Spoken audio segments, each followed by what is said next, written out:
And the sister, in this case me and this other sister, would get would receive them into the plane in their litters, and that was highly organised because they had to go according to their injuries.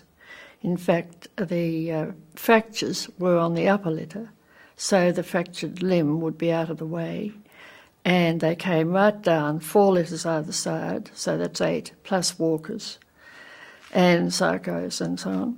And they would, the most seriously ill patients would be right on the bottom litter and right up near the bulkhead, so that the sister would be on takeoff and landing, sitting between the 2 seriously ill patients.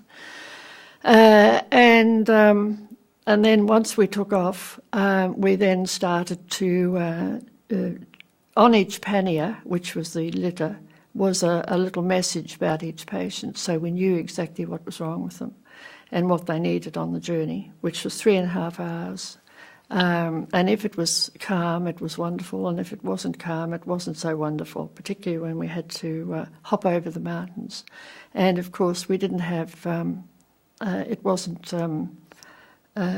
we needed oxygen in the plane if we went above 10,000 feet.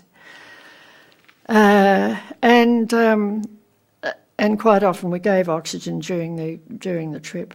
However, when I actually graduated, I did a couple on my own, and we were the only medical people on board, of course, and the pilot and the navigator and the whole crew were marvellous because they would ask what sort of patients we had on and how they wanted them to fly, and if they were colostomies, which of course they would have a colostomy bag. That needed attention, and they needed to fly as low as they possibly could.